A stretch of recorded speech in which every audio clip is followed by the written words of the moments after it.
Hi, it's Michael. This concept is vitally important to understand because it controls your life, whether you consciously realize it or not. Emotional reasoning is innate to every human being, to every person, and it occurs at both conscious and subconscious levels, and it is neither smart, logical, nor intelligent. In other words, it is garbage, yet it controls your life to whatever degree it is. Emotional reasoning is how the ego views and perceives and processes the world, the occurrences, and everything within its life.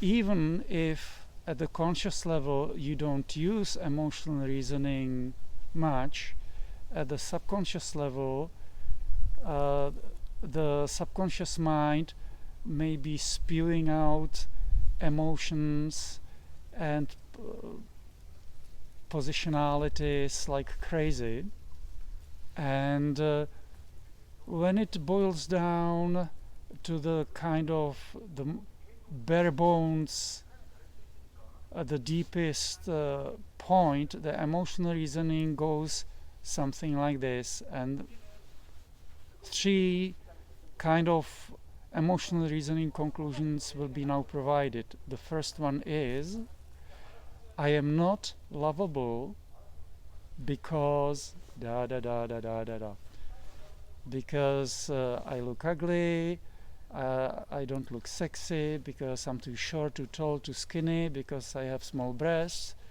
because my winky is too short, because I'm too clumsy, whatever it may be. So that's the first one. I'm not lovable because da da da da da.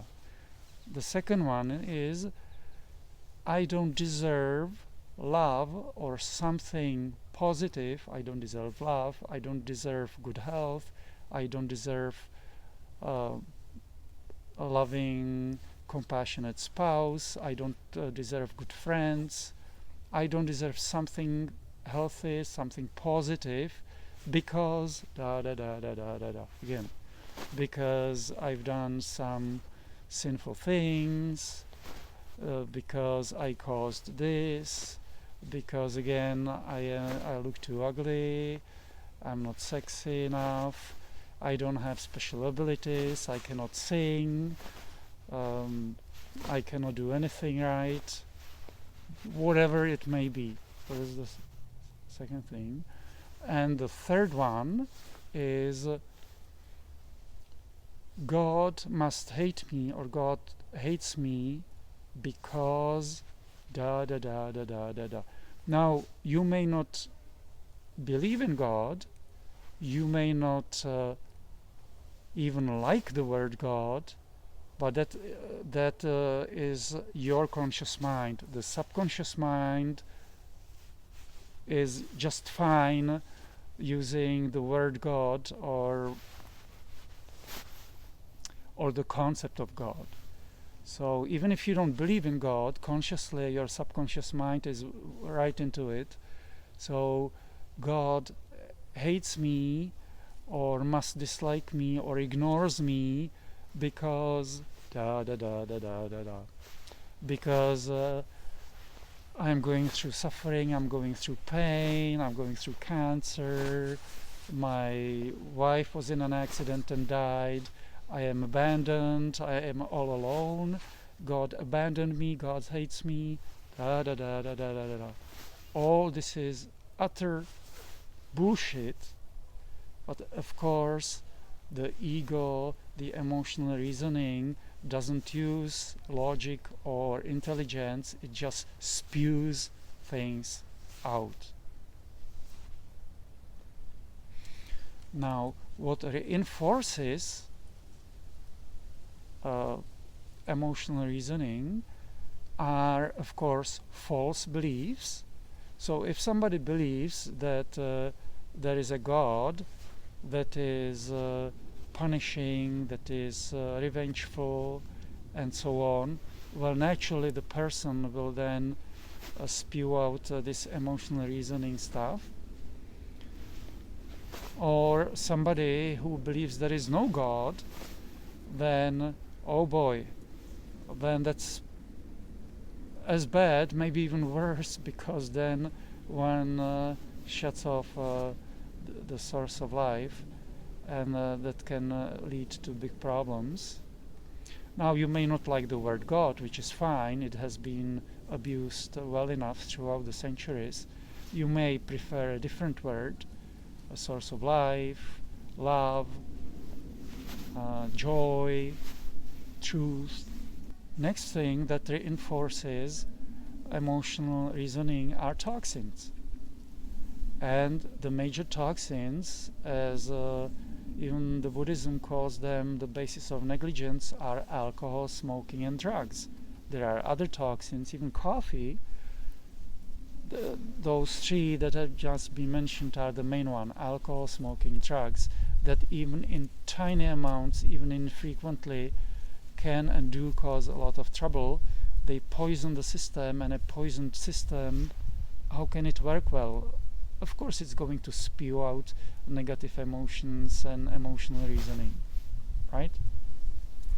So now all these conclusions that have been mentioned: I'm not lovable, God ignores me or hates me or doesn't like me or abandoned me, and I don't deserve something positive, they are of course nonsense, as has been already mentioned. They are falsity, they are lies. What's an antidote to it? Because this can be running in your subconscious and you may not be consciously aware of it. You may consciously reap the fruits of it, which is pain, suffering, lack of positive relationships, and your soul may be in anguish. So you may reap the rewards of it, but consciously you may not be aware of it. So one of the antidotes is, of course, stopping poisoning yourself, so completely abstaining from alcohol, drugs, smoking, preferably even coffee, pork and other stuff, and also especially educating yourself spiritually, hearing what the truth is, and the truth shall set you free, and the truth shall set you free. And one of the highest spiritual truths that can be worded in human language is the following, and it is recommended that it is used frequently, and it goes like this: this life, and this life refers to you, to your being, to your life, to yourself, but it is used in the form of this life, and it will be explained why it is important. This life is a loving expression of the light of life. This life is a loving expression of the light of life. So let's look at it closer. So one of the dangers of saying my life is that it creates duality, as in I'm here and something else is somewhere there, or here is this and then there is that, as Dr. David Hawkins pointed out. So to avoid duality, it is referred to your life in neutral way. This life is a loving expression. It is a loving expression. Your life, whatever you have gone through, whatever you're going through, cannot be expression of something unloving. It's impossible. Something unloving cannot exist in this sense, because the source of the light of life, the source of life, must be loving. If it would be unloving, if then it would not be able to create loving things. Well, duh. And if it would not be creating loving things, then the whole existence, the whole universe will self-destruct very quickly, right? And it's been around for a while, and it's will be around for a while. So it's obvious. No special insight is needed, just normal logic. It's obvious that the light of life, the source of life, is loving. And as highly evolved spiritual people tell us, it is unconditionally loving, and it is love. So this life is a loving expression of light of life, of light of life, of the source of life. And you can end it with amen or awareness or gratitude. You don't have to use these words, just it's so nice to give some like definitive punctuation mark at the end of it. Okay, so again, this life is a loving expression of the light of life, and meditate on this, contemplate it, because if you look at this very closely, at this extremely high level of truth, then out of it you can derive certain things, that you are love, that you are not abandoned, you cannot be abandoned, and so on. You are experiencing what you are experiencing because that's a consequence of your choices up to this point, as we have been told by high-level spiritual teachers and so on, and as it's obvious. All right?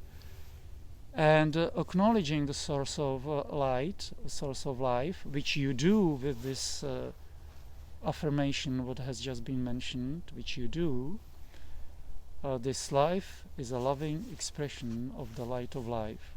You automatically affirm it, and if you repeat it often enough, not to make it a robotic thing, mechanical thing is not very positive, but if you repeat it long enough, it will sink it into your subconscious, and it will start working in your subconscious. Okay, and asking the light of life for help, for protection and guidance. All right, and stay away from those toxins. Okay, so this is all for this talk. If there are any questions or comments, they can be left below the video, and I wish you a healthy, joyful and healthy life. Michael out.